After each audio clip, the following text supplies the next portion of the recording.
Hi there, welcome to or welcome back to Tiff Reads Books, where today we talk about everything that I've been reading in the last week from Tuesday to Monday, because that's the cycle that I picked and just so happens to be the cycle that January started on. So let's get into it. This is going to be a little bit of a breakdown of what I finished, what I'm currently reading, and a couple of cool things from this week. Stick around if you're interested. If not, that's perfectly okay, and I'll see you this weekend when I do something different. I try to do these every Tuesday. If you like that I do these, please give me a thumbs up on this so that I know to keep doing them. They're helpful for me. I don't do monthly wrap-ups. I just like to do these little in-between videos in case there are books that I don't do long reviews of. So, to update you, I have finished 2 books since we last spoke, both audiobooks and both fantasies.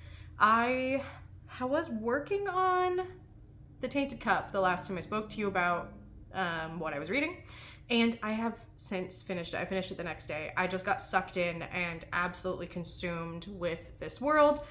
I'm so still obsessed with it. I finished it last Wednesday. It's been almost a week since I finished it, and I cannot stop thinking about it. I'm like wanting to go back and reread it already, which is crazy, but I think that's because I'm not enjoying other things as much. This is the first book I've enjoyed this month. And I'm like, I'm floundering this month. I am like dog paddling my way through the deep end, just trying to keep my head above water. And I don't know what is going on. Like, I am not enjoying anything I'm reading, and literally feel like I'm a little bit broken, like, as far as it comes to reading. So the fact that I really love this and cannot stop thinking about it is definitely a positive, but I really would like a physical copy because I would like to read it physically. The audio was really good. I thought the narrator was great. This is his name, Andrew Falaise, or was that the other one? It might be Andrew Falaise. But let me give you a brief overview. I don't want to get too much in the details because I am probably going to do a longer review on this. So briefly, let me sit up here. Briefly, we're following Din Cole, who is an assistant. He is an ambassador. He's a apprentice. That's the word. He's an apprentice to an investigator named Anna Delabra. And she is a little eccentric, and I love her for that. Din and Anna and almost everybody else in this world has had some sort of augmentation to either their physical body or their mental capacity or something else. And that is an aspect that I found super, super fascinating. It almost gave it like a little sci-fi kind of vibes to it, where everyone has the ability, if you could pay for it, to augment your body. And loved that. So Din's augmentation is that he is an engraver, which means he's got like basically the ability to have a photographic memory, but not just of of basically everything. So he is the perfect note taker for Anna, who is a little agoraphobic, doesn't really want to leave her house, and just prefers her own company to everyone else's company. In other ways, she's extremely eccentric about how she interviews people, the questions she has for people. She is the Sherlock of this Sherlock and Watson duo. And I really like that aspect. So it kind of had this Victorian-ish era almost feel to it. Sherlock and Watson kind of investigatory duo, but set in a world where the other cool thing is that we've incorporated plants into our buildings, into our technology, into everything has some sort of plant equivalent, which I loved. We're using moss to stuff pillows. We're doing fern paper for room dividers and doors and stuff. We're doing cool stuff with plants. We also have diseases derived from plants. So that is the murder weapon in here, is some sort of plant disease that causes a tree to erupt from somebody's body.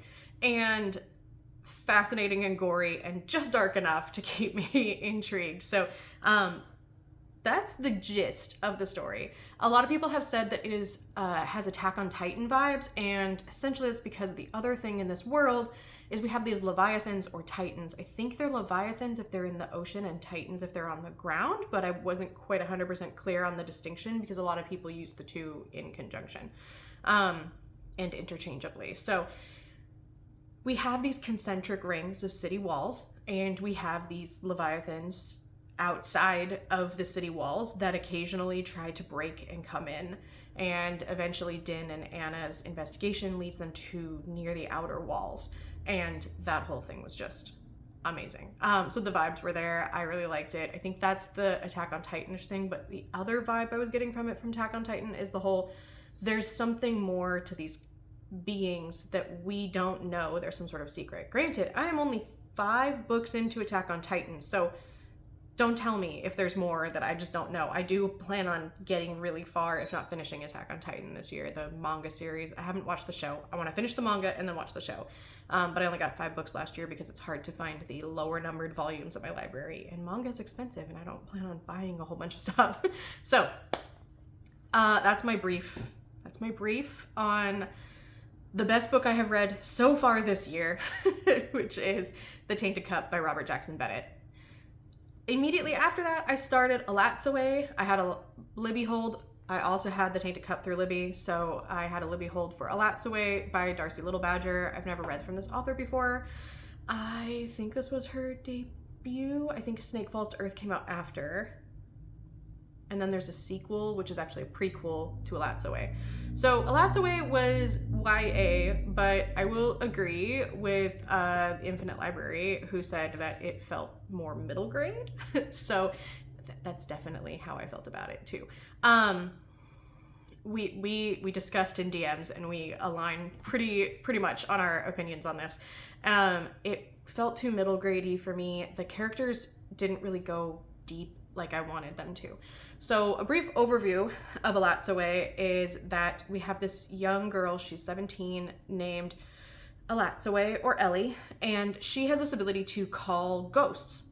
We're in a world that is like parallel to modern day America, but all of your like mythologies and folklore and all that is real and exists in conjunction with humans and alongside them, and that kind of changes some of the way that the world reacts. We have things like vampires and fairy circles as transportation, and then we also have ghosts and numerous other things, but we focus mainly on fairy circles, ghosts, and vampires.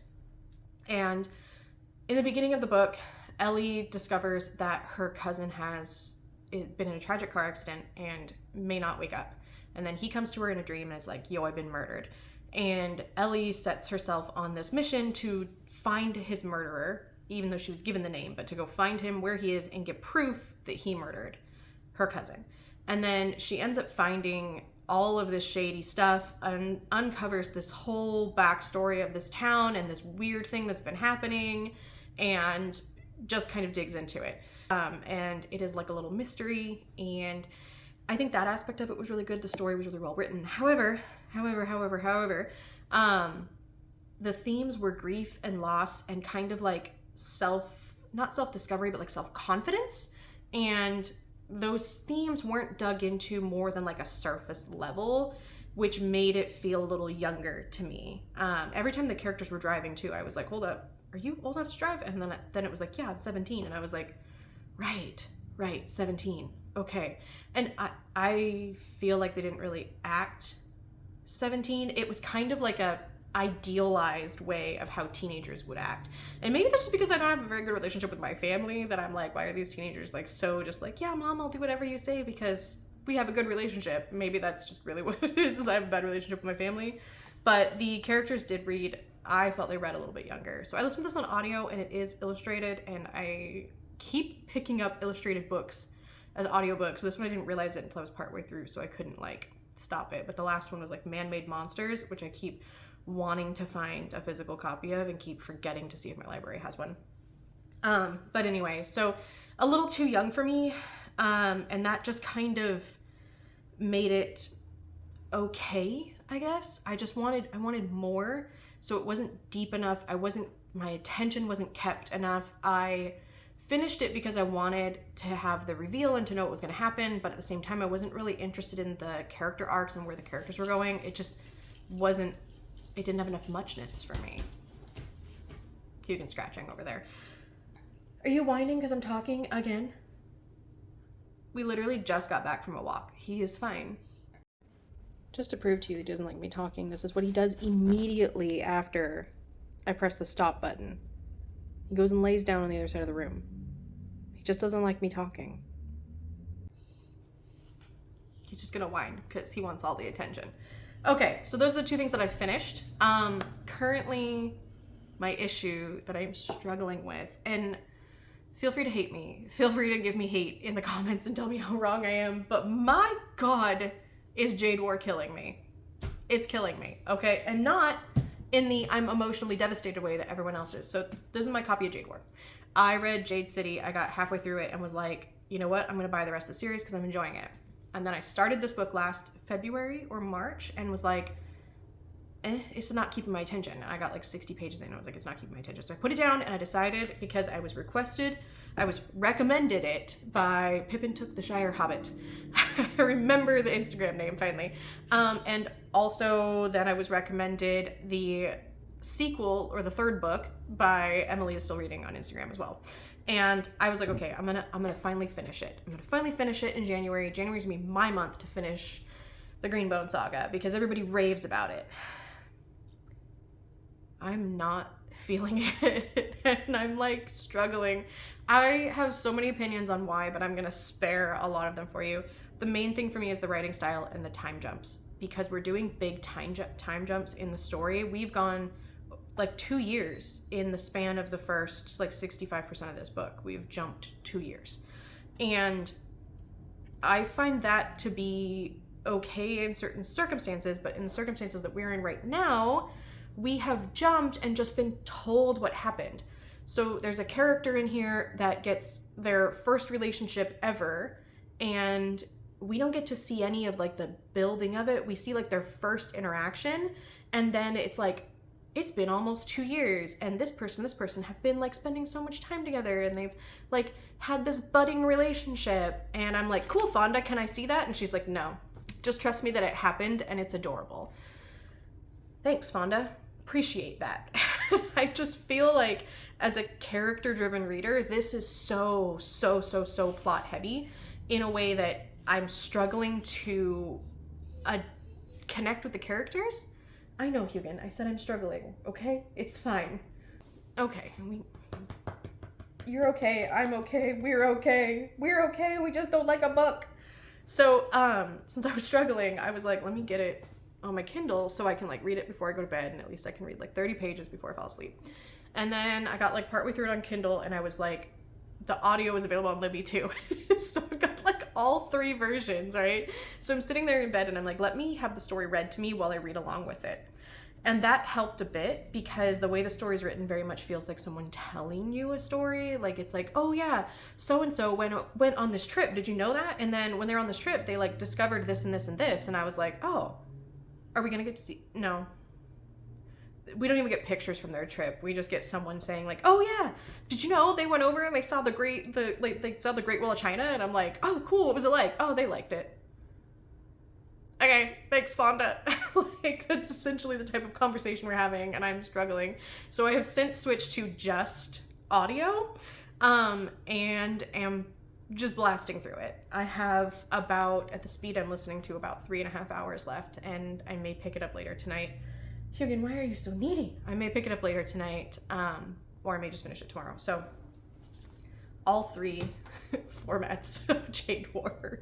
And then I'm just gonna not do Jade Legacy this month. I'm gonna wait until my hold for the audio from Libby comes through and just finish it all on audio, I think.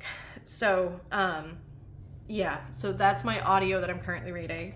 And then I have a buddy read of this thick lady. I have a buddy read of Priory of the Orange Tree by Samantha Shannon, which I've never read, and I'm reading it with a bunch of people who have read it and also never read it.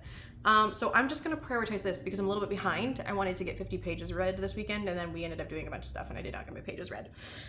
So I'm going to prioritize this as my physical book, get caught up. I need to read 150 pages this week to be caught up with the buddy read. Chances are I will end up reading ahead because I'm really enjoying this, which is part of why I put it down, because it was making me just want to like not read Jade War at all. So it's like, we need to put that down.